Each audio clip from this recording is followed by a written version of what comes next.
사도행전 7장 9절에서 16절, 사도행전 7장 9절에서 16절, 저하고 여러분들이 같은 목소리로 같이 읽겠습니다.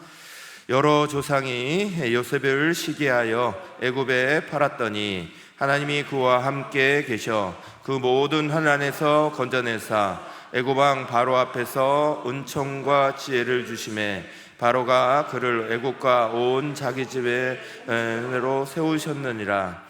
그때에 애굽과 가나안 온 땅에 흉년이 들어 큰 환난이 있을세.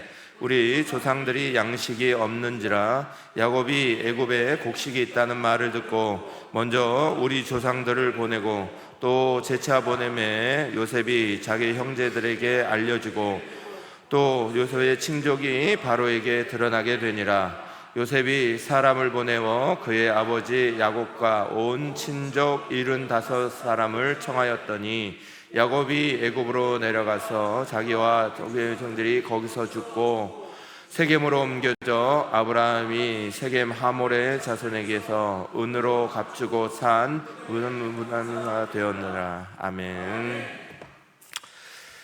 할렐루야. 오늘 우리는 스데반에 대한 말씀 두 번째 시간을 갖습니다. 지난주에도 말씀드렸지만 스데반이라는 집사님은 초대교회에 이렇게 부름을 받아서 집사로 임명받은 첫 번째 7사람들 중에 제일 첫 번째 분이죠. 그래서 아마 집사들 가운데서도 제일 선임 집사지 않았을까, 우리는 이제 그렇게 생각을 합니다. 스데반은 은혜와 지혜가 충만했죠. 그래서 그 은혜라는 단어를 우리가 잘 기억하고 그 속에서 우리가 우리의 생각들과 우리의 모습들을 잘 생각하라. 지난주에 먼저 그렇게 말씀드렸습니다. 은혜라는 건 다시 말씀드리면 받을 수 없는데 받게 된 것, 그게 은혜라 말씀드렸습니다. 우리가 받을 수 있는 자격이 없는데, 우리는 받을 만한 것이 없는데 그런데 받게 되었다. 그것이 은혜입니다. 그 은혜가 가득 찬 사람이 스데반이었습니다. 그 은혜가 가득 차서 그 은혜로 말미암아 사람들에게 정말 잘 섬겼어요.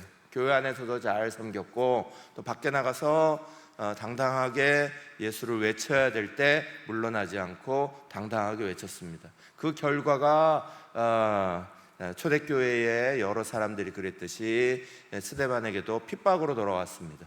어려움으로 돌아왔습니다. 결국은 공회에 잡혀가게 되고 스데반의 그 인격과 인품을 또 지혜를 따라가지 못했던 사람들이 거짓 증인을 세우죠. 마치 예수님 심판하듯 거짓 증인들을 세우고 그리고 이 스데반을 공격하기 시작했습니다. 그때 이제 스데반이 공회 앞에서, 사람들 앞에서 그 거짓 증언을 들으면서 성경적으로 말씀을 전해요. 그래서 성경에 있는 이야기를 앞에서부터 쭉 전합니다. 그래서 7장은 이 스데반의 설교가 나오죠. 이 증언이 나오죠. 구약에 대한 것들을 잘 해석해서 그 구약에 대한 이야기들을 가지고 쭉 얘기를 합니다. 그래서 아브라함에 대한 이야기를 2절에서부터 8절까지 먼저 하고, 그리고 나서 이어서 이삭과 야곱 이렇게 내려가는 게 아니라 건너뛰어서 요셉의 이야기를 9절부터 17절까지 쭉 하고, 요셉에 이어서 모세에 관련되는 이야기를 18절부터 44절까지 많이 합니다. 그리고 마지막에 다윗에 대한 이야기를 하죠. 그래서 45절부터 50절에 보면 다윗의 이야기까지. 그래서 구약의 아브라함과 요셉과 그리고 모세와 다윗을 쭉 인용해서 그 이야기를 쭉 합니다. 성경의 한 부분이 아니라 성경의 통을 쭉 가지고 그걸 짧은 시간 안에 아주 핵심적으로 쭉쭉쭉쭉 얘기합니다. 그만큼 스데반이 하나님의 지혜가 충만했어요. 그 지식이 충만하고 그 은혜까지 더해져서 그에게 이 말들이 남들이 뭐라 할 수 없을 정도로 그 메시지가 아주 그냥 청산유수 같이 쭉 쏟아져 나왔습니다.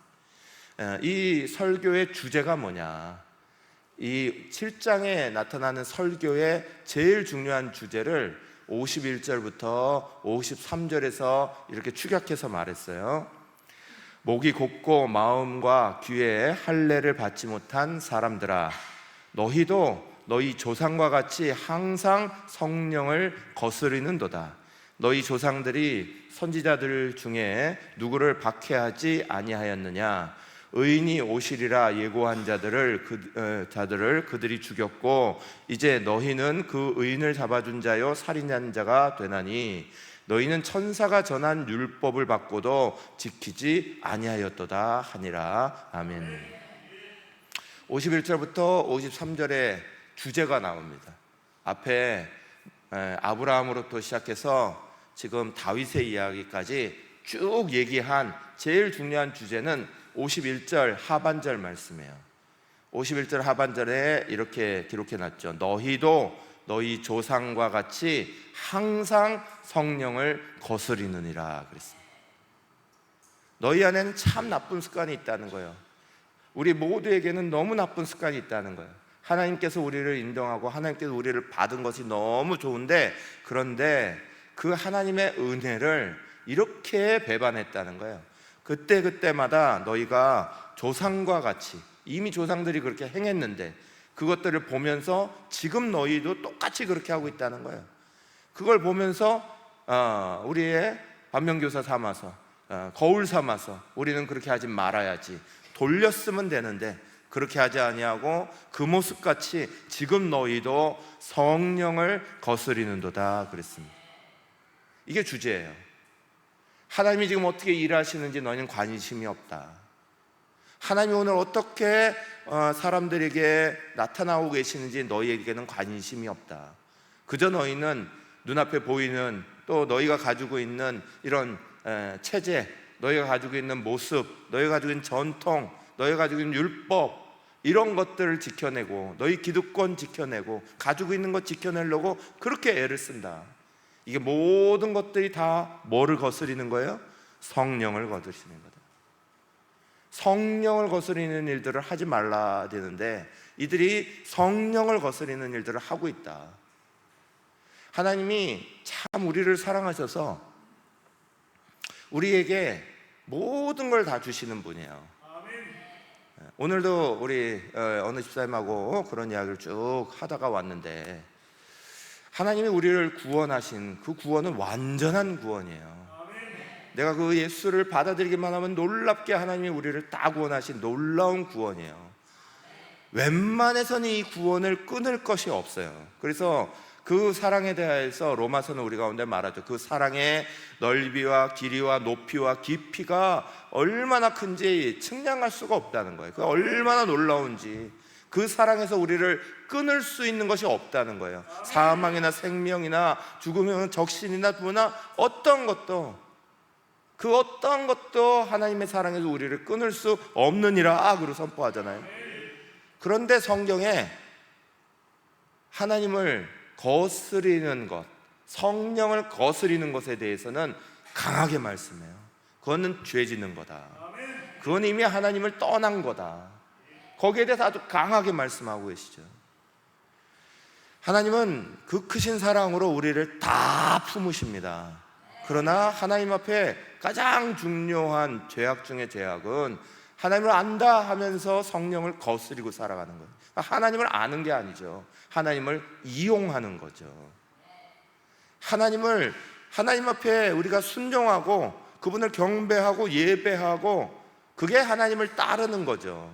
그런데 그 모습이 아니라 하나님을 적절하게 내 삶에 이용하는 거예요. 그래서 그것을 통해서 제사장의 직분을 유지하고, 그것을 통해서 사회를 통제하는 데 써먹고, 그것을 통해서 여러 가지 이런저런 것들을 하는, 저는 그래서 우리 부모님들한테 가끔 그런 얘기 합니다. 자녀 혼내실 때 제발 말씀 갖고 좀 혼내지 마세요. 그래요. 어느 분들이 막 열심히 정말 너무 말씀으로 아이들을 계속 혼내. 그러면 아이들한테는 무슨 마음이 들겠어요? 말씀 그러면 뭔 생각이 들어요? 책망 받는 거, 징계 받는 거, 이런 의식이 딱 잡힐 거 아니에요. 그러면 나중에 하나님의 사랑 아무리 얘기를 해도 이 아이들의 마음속에는 뭐가 남겠어요? 말씀은 나를 때리는 거야. 말씀은 나를 꼼짝 못하게 하는 거야. 말씀은 나를 딱 얽매는 거야. 이런 생각 안 하겠어요? 왜 말씀을 가지고 그렇게 이용하시는지 난 이해를 못 하겠어요. 지금 부모가 부모의 권위 살자고 하나님을 이용해서 적절하게 하는 거 절대로 좋지 않아요. 우리의 모든 삶에 있어서 제일 중요한 거는 결국 하나님이 영광 받으셔야 되는 거잖아요. 내가 거기에 밀알되는 게 중요한 거죠. 내가 본이 못 되는 내가 자꾸 그걸 말씀으로 강조하고 막 해버리면, 그러면 그거 듣는 아이들은 뭘 느끼냐고요? 정죄감을 느끼는 거예요. 교회에서 성도들이 대할 때 거기에 정죄감을 느끼게 하면 안 돼요. 그건 말씀으로 자꾸 나 이렇게 하라고 그랬잖아, 이렇게 하라고 그랬잖아. 사랑하는 여러분, 교회에서 절대 그러시면 안 돼요. 말씀은 누구에게 주는 거다? 말씀은 누구에게 주는 거예요? 말씀은 너에게 주는 거예요? 말씀은 부목자 들으라고 하는 소리예요? 말씀은 우리 부장 들으라고 하는 소리예요? 말씀은 누구에게 주는 거예요? 말씀은 나에게 주는 거예요. 나에게 주는 말을 가지고 왜 남을 정죄하시냐고요. 우리가 교회 생활하는 동안에 우리 가운데 찾아오는 수많은 것들이 있어요. 근데 그 말씀을 나에게 찾아왔다고 그걸 가지고 왜 다른 사람을 치냐고요. 잘못하다간 하나님의 영광은 다 가려지고 그거 가지고 적절하게 이용한 내 모습만 나와요. 사랑하는 여러분, 오늘 스데반은 이 모든 이야기들 속에서 성령을 거스리지 마라, 그 소리를 하는 거예요. 모든 구약의 이야기들을 쭉 하면서 구약에 있는 너희 조상들도 이미 하나님을 그렇게 거스리는 일들을 그렇게 하고 살았는데 너희가 지금 똑같이 그러려고 하면 되냐, 돌아서라는 거예요. 그러면서 거기에 중요한 사람들의 예를 든 거예요. 아브라함과 요셉과 또 모세와 그리고 다윗과, 이 사람들의 특징이 뭐예요? 성령에 순응한 사람들이에요. 이 사람들의 특징이 바로 거스린 사람들이 아니라 본받아야 될 사람이라는 거예요. 성령에 어떻게 순종했냐, 어떤 모습이 됐냐, 그래서 그거를 해석해주고 있는 거예요. 아브라함에 대해서 해석해주고 있고, 요셉에 대해서 해석해주고 있고, 모세에 대해서 해석해주고 있고, 또 다윗에 대해서 해석하면서 그것이 어떻게 성령 하나님 앞에 이렇게 순종하게 되는지 그 모델을 보여주고 있는 거예요. 그 중에서 오늘 우리는 요셉의 이야기를 통해서 다시 한번 우리가 하나님 앞에 어떻게 순종해야 되냐, 어떻게 거기에 성령을 거스리지 말고 성령의 흐름을 타고 가야 되냐, 이게 중요해요. 여러분 한번 따라해 봅시다. 성령을 타고 갑시다. 성령을 타고 가야 되는 거예요. 성령을 거스리고 가는 게 아니라 성령을 타고 가야 되는 거예요. 성령님이 막 운행하시는 자리대로 우리는 거기에 몸을 싣고 그냥 같이 가야 되는 거예요. 그래야 우리에게 은혜가 놀랍도록 찾아오고 그것이 하나님의 역사로 막 만들어져 가는 거지, 성령께서 어디로 가시고 어떻게 운영하시는 거를 전혀 보지 아니하고 내 계획하고 틀리다고 틀어버리나요? 그렇다고 그걸 거슬러 올라가나요? 그렇게 하면 안 된다는 거예요. 오늘 요셉의 이야기를 봅니다.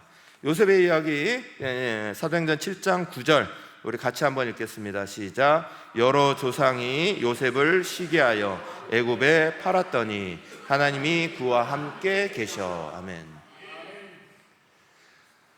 여러 조상들이 이미 성령을 거스리고 잘못된 길을 택하고 그래서 시기 질투했습니다. 그래서 요셉의 길을 정말 힘들게 만들기 시작했습니다. 우리가 요셉의 이야기에서 제일 처음 딱 알게 되는 제일 첫 번째 놀라운 이야기가 뭐예요? 저나 여러분이나 누구나 다 알고 있는 이야기예요. 인생은 내가 계획한 대로 가지 않는다, 이거예요. 요셉이 자기가 꿈꾸고 자기가 계획한 대로 노예 생활을 시작했겠어요? 내가 생각한 대로 팔려갔겠어요? 내가 원하는 대로 종로로 택했어요? 요셉의 이야기 가운데 제일 먼저 우리가 주목해야 되는 건 인생은 내가 원하는 대로 가지 않는다는 거예요. 성령님은 내가 원하는 대로만 쭉쭉 이끌어내시는 분이 아니다, 그 말이에요. 성령님을 타야죠.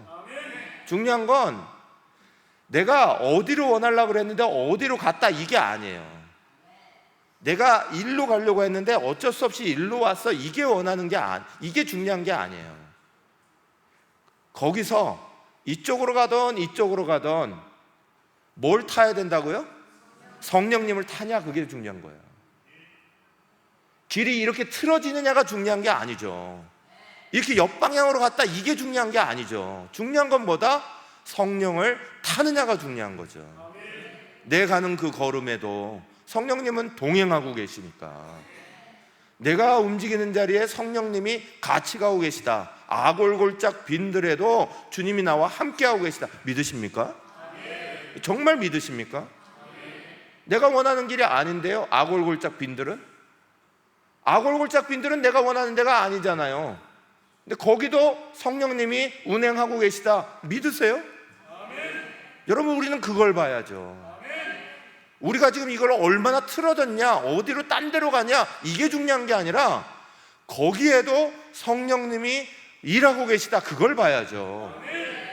그게 우리에게 중요한 거죠. 내 계획이 틀어지고 내 계획이 안 되면 하나님 원망하는 게 뭔 소용이 있어요?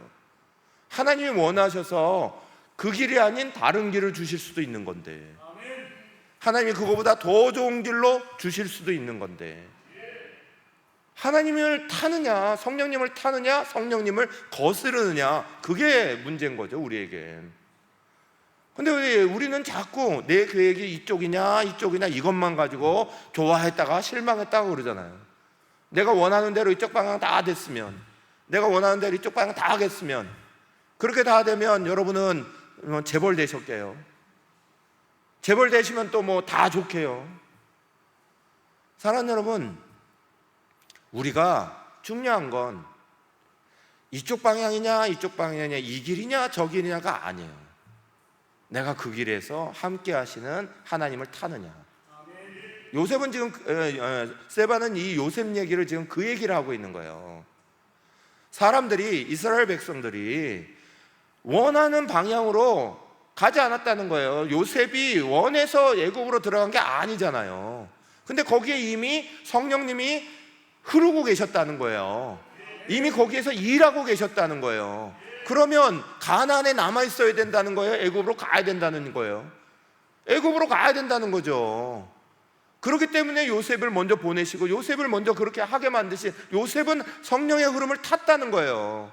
거기에 가서, 그래서 요셉을 읽어보면 창세기 39장 계속해서 반복해서 나오는 말씀, 2절, 3절, 21절, 23절 한번 읽겠습니다. 여호와께서 요셉과 함께 하심으로 그가 형통한 자가 되어 그의 주인 애굽 사람의 집에 있으니, 하면서 계속해서 같은 말이 반복돼요. 하나님이 요셉과 함께 하사 범사에 형통하게 하셨고, 계속 3절에도 범사에 형통하게 하셨고, 뭐 21절에도 함께 하사 형통하게 하시고, 23절에도 형통하게 하시고, 똑같은 말이 계속 반복되는 거예요. 우리가 지금 원하는 자리에 가느냐 아니냐가 중요한 게 아니라 거기서 일하시는 성령님의 흐름을 타라, 이 말이에요. 스데반은 지금 이걸 얘기하는 거죠. 초대교회 역사 가운데 핍박하고 있는 사람들에게, 성령의 역사를 거슬러 가고 있는 사람들에게, 왜 너희는 지금 이걸 보지 못하고 똑같이 성령을 타고 있는 사람들을 핍박하냐, 이걸 묻죠. 너는 왜 이 짓을 하고 있냐? 너희의 눈이 어디가 있는 것을 보지 못하냐? 오늘 우리에게도 똑같이 질문해야 돼요. 나는 그러면 성령님이 흘러가고 계시는 걸 난 보고 있냐? 거기에 내 자신을 맡기고 있냐? 하나님의 흐름대로 쭉쭉 나가려고 하고 있냐? 아니면 내가 브레이크를 걸고 있냐? 여러분, 내가 하나님의 브레이크입니까? 내가 내 인생에 하나님의 브레이크가 되고 계십니까? 하나님은 쭉쭉 끌고 가시려고 하는데 내가 아니요 그러고 이러고 있나요? 왜 내가 브레이크를 해야 됩니까? 왜 내가 성령님을 거스르려고 해야 됩니까? 오늘 하나님께서 오늘 우리의 자리 안에서도 우리를 이 방향으로 저 방향으로도 반드시 인도하고 계시는 거예요. 보시기를 축원합니다. 거기에 초점을 맞추시기를 축원해요. 그래야 성령님께서 일하시는 일들이 나에게 말할 수 없는 즐거움이 되는 거죠. 그러지 않으면 우리는, 여기가 낙동강이잖아요. 낙동강 오리알이 되죠. 말 그대로 성령님은 흐름대로 다 가시는데 우리는 거기서 다 똑 떨어져 갖고, 지난번에도 어디 가서 이거 얘기를 하다가 도대체 왜 낙동강이 오리알이야? 그러면서 한참을 얘기를 했는데 아직 결론을 못 받았어요. 이거 알고 계시는 분 있으면 저 좀 가르쳐 주세요. 도대체 낙동강 오리알이 어디서 나온 건지. 오리알은 좋은 건데 왜 낙동강 오리알 나쁜 걸로 그렇게 얘기를 했을까? 그죠? 사랑하는 여러분, 하나님이 일하시는 역사에 타시기를 축원합니다. 그 흐름을 기뻐하시기를 축원합니다. 내 계획, 내가 어디로 가려고 했던 거, 그거 중요한 거 아니에요. 그렇게 가서 그렇게 만들면 뭐가 대단한 게 남는다고.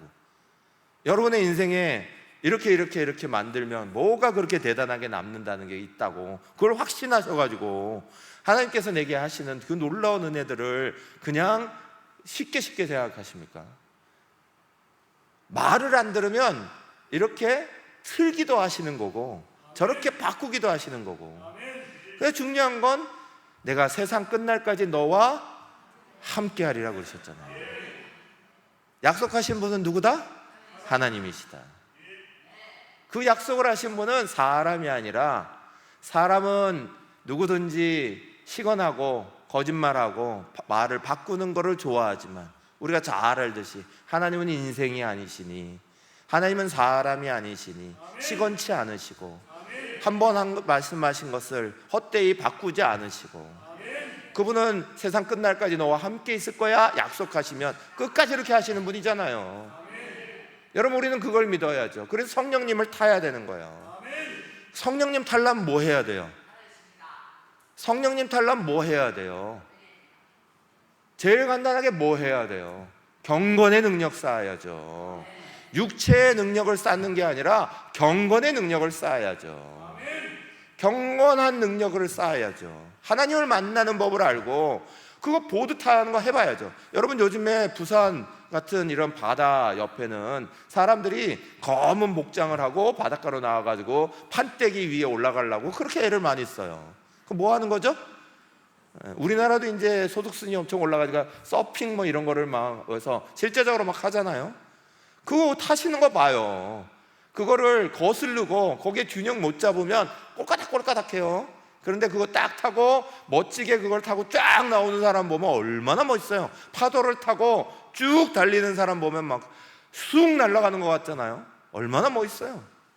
그걸 거슬러서 누구든지 아무도 할 수가 없어요. 타야 되는 거죠. 그거 탈 때 열심히 올라가려고 연습해요. 그 자리에 보드 위에 쓰려고, 서핑보드 위에 쓰려고 몇 번은 물에 빠지면서 연습합니다. 그게 자기 연습이잖아요. 타기 위해서 연습하는 거잖아요. 우리도 성령님이 흘러가도록 타야죠. 타려면 연습해야죠. 무슨 연습이요? 경건의 연습이요. 경건의 훈련을 쌓아야죠. 그래서 디모데전서 4장 7, 8절이 이렇게 말씀하잖아요. 같이 읽어볼까요? 망령되고 허탄한 신화를 버리고 경건에 이르도록 내 자신을 연단하라. 육체의 연단은 약간의 유익이 있으나 경건은 범사에 유익하니 금생과 내생에 약속이 있느니라. 아멘. 이거 연습하라고 그러잖아요. 열심히 몸만 만들지 마시고 열심히 영혼도 만드셔야죠. 경건의 훈련을 많이 쌓아야 됩니다. 우리 사랑하는 여러분이 주님이 딱 움직이시는 자리에 딱 올라가서 쫙 이렇게 하실 수 있기를, 보드를 쫙 타실 수 있기를 축원합니다. 그러면서 요셉이 어떻게 했다는 거예요? 사도행전 7장 10절에 보면 요셉의 삶에 그 보드를 타고 나니까, 성령의 흐름을 타고 나니까 이렇게 하셨다는 거예요. 읽겠습니다. 그 모든 환난에서 건져내사 애굽 왕 바로 앞에서 은총과 지혜를 주심에 바로가 그를 애굽과 자기 온 집의 통치자로 세웠느니라. 아멘. 역전이 왔잖아요.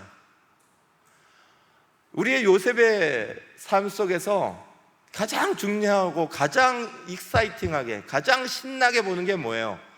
역전했다는 거잖아요. 완전히 역전을 했다. 얼마나 신나는 거예요. 성령님의 흐름을 탔더니 거기가 노예의 자리였는데, 거기가 죄수의 자리였는데, 팔려온 자리인데, 원치 않았던 자리인데, 안 했던 자리인데, 거기서 어떻게 됐다는 거예요? 역전했다. 인생 역전을 만나잖아요. 가나안 땅에서 기껏 해봐야 아빠 밑에, 그것도 11번째 아들에 불과할 건데, 11번째 아들이 아버지한테 아무리 사랑을 받으면 뭐예요? 장자 순서대로 내려오면 11번째까지 뭐가 떨어지겠어요? 그런데 거기 가서 어떻게 됐다? 애굽 총리가 되더라. 완전한 인생의 역전의 자리를 만나는 거예요. 하나님 우리의 자리에 하나님의 은총과 은혜를 허락하셔서 은총과 지혜로 말미암아 이것을 완전히 바꾸는 역사를 만들시는, 성령님 타는 게 이렇게 중요하다 말하는 거예요. 성령을 거스르지 아니하고 쭉 따라가는 초대교회는 그래서 핍박소에서도 막 부릴 듯 일어나고요, 곳곳에서 오히려 믿음의 사람들이 쭉쭉쭉 일어났고요, 성령을 거스렸던 유대인들은, 율법자들은 어떻게 됐어요? 사글이 사라져 버렸어요. 사글이 무너져요. 사랑하는 여러분, 성령님 타는 게 엄청 중요하다는 걸 우리는 성경을 통해, 역사를 통해 너무 잘 알아요. 근데 우리는 거기에 대해서 신경 안 쓰는 거예요.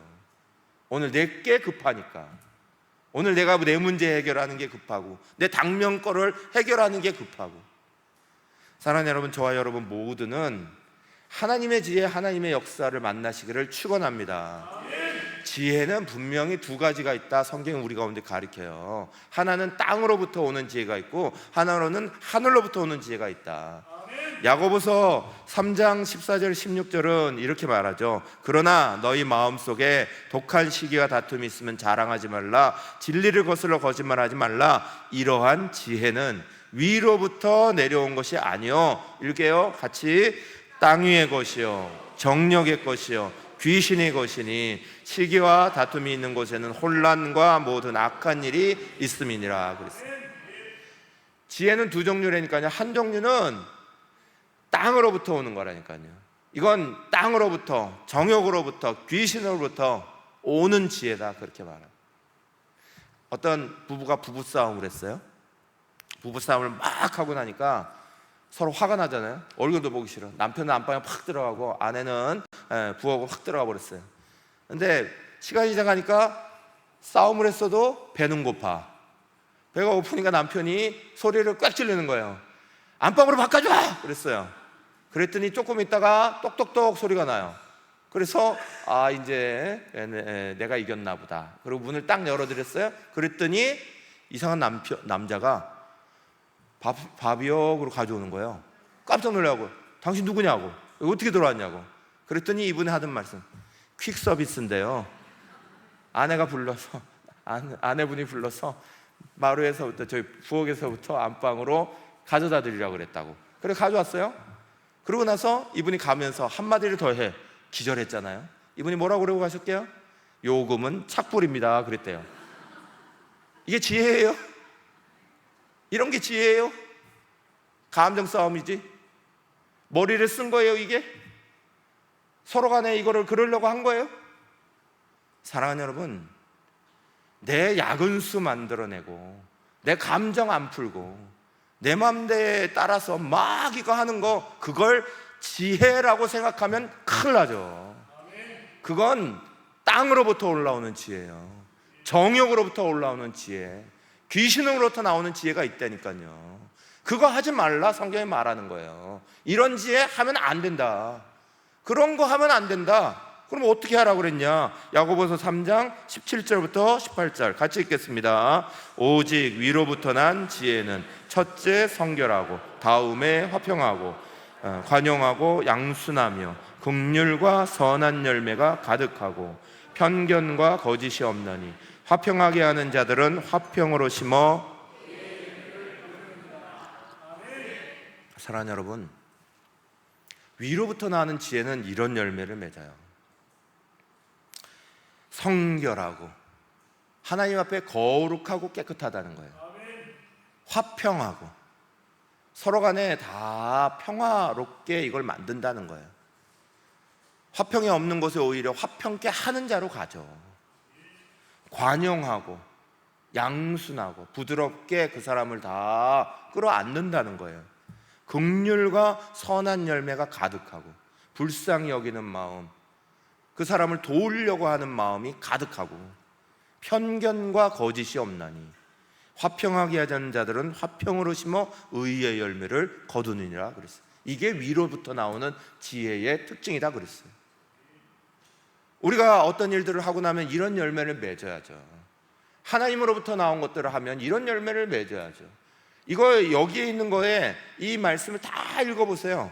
이 공통적인 것에 나타나는 제일 중요한 건 이 말씀이 갑자기 떴다가 갑자기 사라져버리죠. 읽으라 그러니까 저기 나오는 말씀에 쭉 읽어보세요. 위로부터 나오는 지혜의 특징에는 나를 위한 게 없어요. 위로부터 나오는 지혜의 특징은 내 것 챙기려는 마음이 없다고요.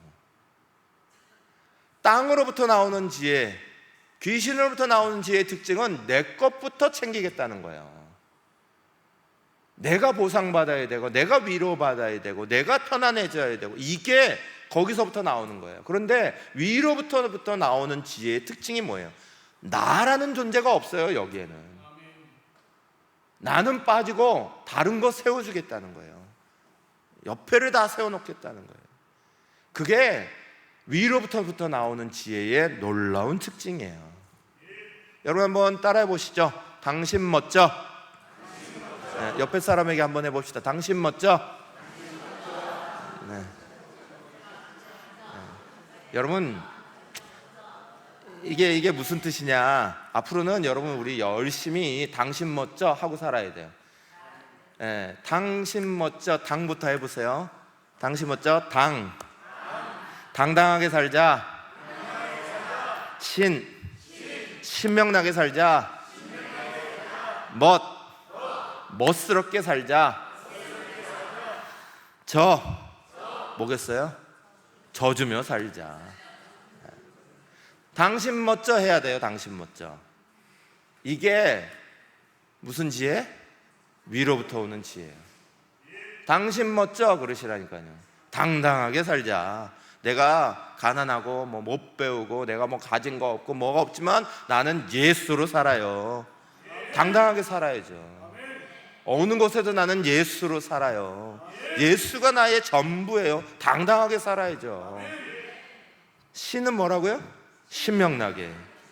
하나님 앞에 예배할 때 신명나게, 함께할 때 신명나게, 은혜롭고 신명나게, 온 것을 기쁘게 즐겁게.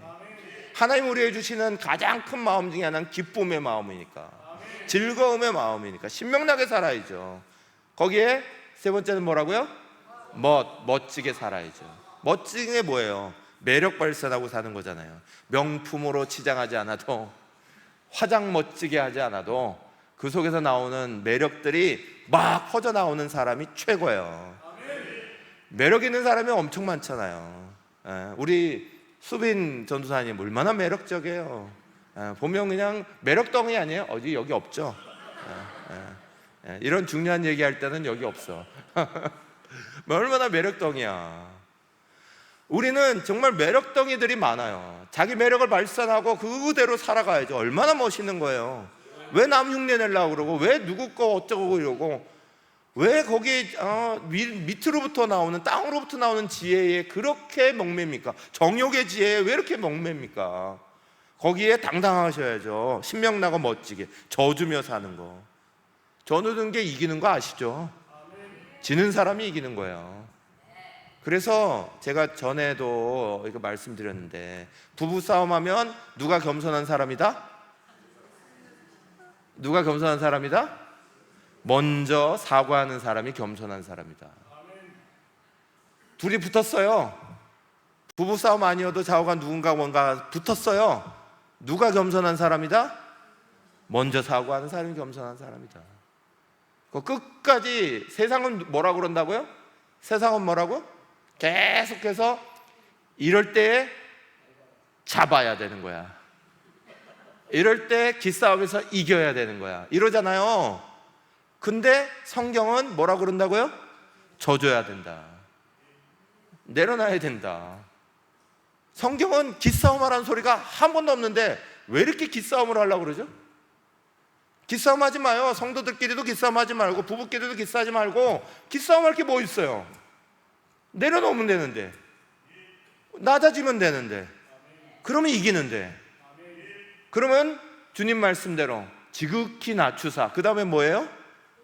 높이시는 거, 뭐 하나님이 높이시겠다 그러는데, 그거 믿고 우리는 올라가는 거지. 왜 내가 올라가려고 그렇게 길을 쓰죠? 그러면 안 되잖아요. 한번 다시 해보죠. 당신 멋져.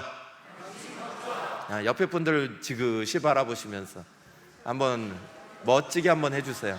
당신 멋져.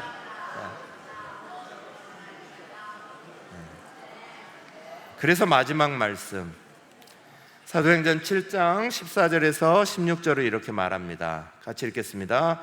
요셉이 사람을 보내어 그의 아버지 야곱과 온 친족 75사람을 청하였더니, 야곱이 애굽으로 내려가 자기와 우리 조상들이 거기서 죽고 세겜으로 옮겨져 아브라함이 세겜 하몰의 자손에게서 은으로 값주고 산 무덤에 장사되니라. 아멘. 팔려온 자기입니다. 팔려온 요셉이고, 억울함이 가득하고 원통함이 가득하고, 그런 거 따지려고 그러면 요셉만큼 억울하고 원통한 사람이 없습니다. 그러나 요셉의 인생은 억울하고 원통해서 괴로움 속에 죽어간 인생이 아닙니다. 복수하려고 죽어간 인생이 아닙니다. 복수하는 것에 인생을 건 사람이 아닙니다. 요셉은 뭐 했죠? 품어주고 용서하고 마무리를 기가 차게 했어요. 다 살려냅니다. 자기뿐만 아니라 자기의 일가 친척을 다 살려냅니다. 자기와 자기의 아들들, 그래서 야곱의 손자들까지 해서 성경은 오늘 그 말씀을 75명 이렇게 써놨습니다. 구약에는 70명 이렇게 되어 있습니다. 근데 신약에 들어오니까 75명 이렇게 되어 있어. 그래서 사람들이 왜 이거 이런 거예요? 막 그러면서 성경이 틀렸잖아요. 아니요, 거기에 플러스 된 사람이 요셉과 요셉의 손자들과, 요셉, 그러니까 야곱 입장에서 손자들과 야곱 자신까지 들어가서 숫자가 75명이 됩니다. 그래서 이 숫자를 딱 이렇게 하나님이 다 살렸잖아요. 그들의 생명이 나중에 몇 명이 돼요? 장정만 60여만. 장정만 60여만으로 자라나고 하나님의 나라가 돼요. 그걸 용서했더니, 그걸 품었더니, 그걸 마무리를 잘했더니 하나님의 나라가 세워지잖아요. 하나님의 나라의 사람들의 숫자가 나오는 거예요. 그냥 한두 사람 살린 게 아니라 하나님의 나라를 만든 사람이 되잖아요. 그래서 이 용서가 어마어마한 거예요. 스데반의 이야기는, 스데반의 말씀은 이렇게 증거되는 거예요. 성령을 거스리는 거 하지 마라.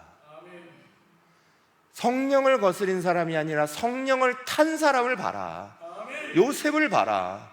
자기의 인생에 원하는 길이 아니라 딴 길로 갔어도 거기서 일하시는 성령님을 탔다는 거예요. 내가 원하는 자로, 내가 원하는 방향, 내가 원하는 곳이 아니라, 그게 중요한 게 아니라 일하시는 성령님을 탔다는 거예요. 경건의 능력 가지고 성령님 타야 돼요. 그러니까 그 속에서 하나님이 역전을 만드시잖아요. 완전한 역전을 만드셔요. 그리고 그 역전으로 말미암아 자기만 이루었어요? 아니요. 용서하고 품어주고 사랑으로 만들어서 다 다 살리는 역사 만들었다는 거예요. 이게 성령을 타고 있는 사람이 만드는 거잖아요. 여러분, 오늘 우리 다시 한번 하나님 앞에 간절히 기도합시다. 오늘 이 밤에 다시 한번 간절히 구할 때 저나 여러분이나 우리 교회나 성령을 타야죠. 성령을 거스르지 마라 말씀대로 내가 브레이크 거는 사람 되면 안 되죠. 하나님은 일하시겠다 그러는데 내가 버티고 있어가지고 물 흘러가는 거에 막대기 하나 서가지고 그게 완전히 길을 딴 길로 만들어버리는 자리로 서버리면 안 되잖아요. 막는 자가 아니라 흘러가도록, 그리고 그것을 타는 사람이 되도록 우리는 기도해야 되는 거예요. 그러기 위해서 하나님, 내가 경건의 능력 가지기를 원합니다. 큰 마음 가지기를 원합니다. 주님의 큰 사랑처럼 내 마음도 커지게 해주십시오. 하나님의 은혜 만나게 해주십시오. 오늘 우리 밤의 기도 제목입니다. 사랑하는 여러분, 저나 여러분이나 우리 교회나 성령의 역사를 타야 합니다. 성령의 충만함의 역사를 타야 합니다. 그래야지만 우리는 물길을 만들어낼 수 있어요. 하나님의 은혜의 문을 만들어낼 수가 있어요. 그건 내가 만드는 게 아니에요. 성령께서 가시는 길에 내가 타야지만 되는 일이에요. 오늘 우리의 마음을 합쳐서 성령님, 우리가 주님을 타겠습니다. 우리가 주님을 순응하겠습니다. 따라가겠습니다. 이 시간에 주여 외치면서 함께 기도하도록 하겠습니다. 주여.